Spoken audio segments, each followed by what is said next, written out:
Fasal 2 dan Fasal 15 Undang-Undang Kecil Koperasi Permodalan Felda KPF menetapkan bahawa hanya peneroka dan kaki tangan Felda berjawatan tetap sahaja yang layak menjadi ahli KPF. Undang-undang kecil tersebut juga mensyaratkan bahawa seseorang yang berhasrat untuk menjadi ahli lembaga koperasi hendaklah menjadi anggota bagi tempoh minimum 2 tahun sebelum boleh terpilih, dan pelantikan ahli lembaga koperasi hendaklah dibuat di dalam mesyuarat agung tahunan. Ini perkara biasa dalam mana-mana koperasi. Dan dalam kes KPF memang ada undang-undang kecil yang menetapkan 2 syarat ini. Kesemua syarat ini diketepikan oleh Tan Sri Isa Samad dalam kegelojohannya untuk menjadi pengerusi KPF. Beliau menggunakan kuasa politik untuk dikecualikan dari syarat minimum menjadi ahli koperasi sebelum boleh dilantik menjadi ahli lembaga. Baik, Walau bagaimanapun, keahlian beliau sebagai ahli KPF masih dipertikaikan kerana Fasal 2 dan Fasal 15 Undang-Undang Kecil adalah jelas bahawa hanya peneroka dan kaki tangan Felda berjawatan tetap sahaja yang layak. Pelantikan beliau sebagai pengerusi Felda adalah secara kontrak dan tidak melayakkan beliau menjadi ahli KPF. Bantahan mengenai keahlian beliau ini kini dibawa ke peringkat pertikaian dan diadukan kepada Suruhanjaya Koperasi Malaysia. Saya kena bagi sedikit latar belakang. Ikut Undang-Undang Koperasi, Suruhanjaya Koperasi Malaysia diberikan kuasa untuk ada tribunal. Kalau ahli koperasi ada pertikaian dan sebagainya, dia tak payah pergi ke mahkamah, dia pergi ke tribunal terlebih dahulu. Jadi bantahan mengenai keahlian beliau ini yang melanggar undang-undang telah diadukan kepada SKM.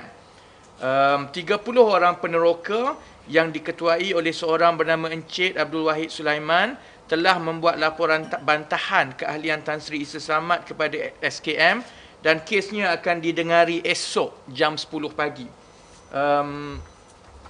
Kertas aduan semua dekat sini. Ini kertas aduan, saya boleh bacakan. Saya selaku ahli biasa KPF tidak berpuas hati dengan tindakan lembaga KPF yang telah menerima keahlian Tan Sri Muhammad Isa Samad dan beberapa orang lain di dalam mesyuarat lembaga KPF pada bulan Jun 2011. Ini hanya kerana peneroka dan kaki tangan Felda yang berjawatan tetap sahaja yang layak menjadi ahli KPF dan sebagainya. Dan ada surat rasmi daripada Suruhanjaya Koperasi Malaysia yang menetapkan bahawa esok 11 Mei 2012 10 pagi tribunal akan bersidang. Yang lebih menariknya ialah pada masa yang sama, Tan Sri Isa Samad telah membawa pertikaian kegagalan KPF untuk melantik beliau sebagai pengerusi KPF ke peringkat SKM juga. Beliau juga telah buat aduan dan dia menuntut supaya pelantikannya sebagai pengerusi KPF dikuatkuasakan sebelum 21 Mei 2012, dan kes itu juga akan didengari esok. Cuma yang membantah penerimaan beliau sebagai ahli pagi, pukul 10 pagi, dia pula buat counter claim supaya menuntut dia dilantik menjadi pengerusi, yang itu akan didengari pukul 2.45 petang. Baik. Saudara boleh tengok beberapa dokumen kat sini lepas ni.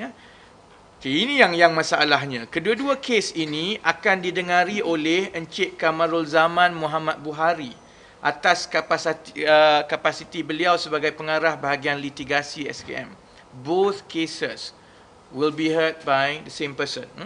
Ini akan menimbulkan beberapa conflict of interest, pertembungan kepentingan yang tidak adil seperti berikut. Pertama, keputusan mengenai keahlian Tan Sri Isa Samad perlu dibuat terlebih dahulu oleh SKM sebelum SKM boleh menetapkan dia layak jadi pengerusi atau tidak.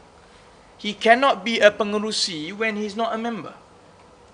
Jadi, the fact that both cases will be heard tomorrow, almost one after another, gives the impression that the decision has been made to allow Isa Samad to become a member even though that is against undang-undang kecil and all other koperasi punya undang-undang.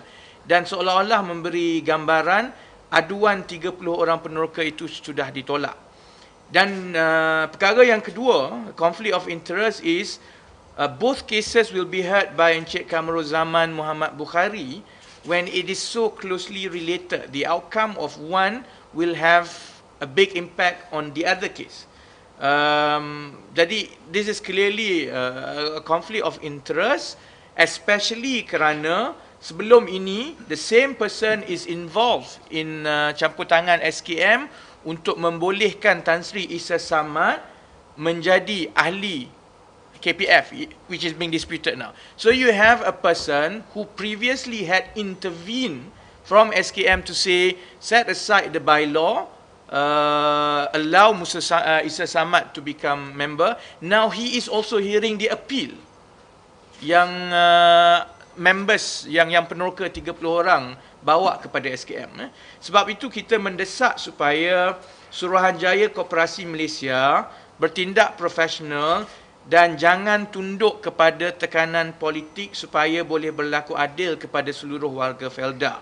SKM wajar memastikan kedua-dua kes ini didengari oleh pegawai yang berasingan agar mereka boleh membuat keputusan secara bebas.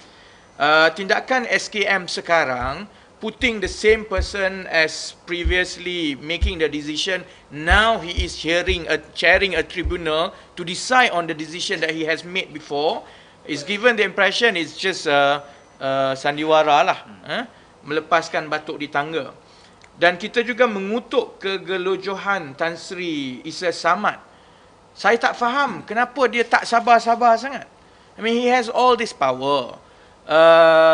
Felda dan KPF akan mesyuarat agungnya tak lama lagi, dalam 2-3 bulan je lagi. Do it properly by law. Tunggu mesyuarat agung, tunggu keahlian beliau disahkan mengikut undang-undang.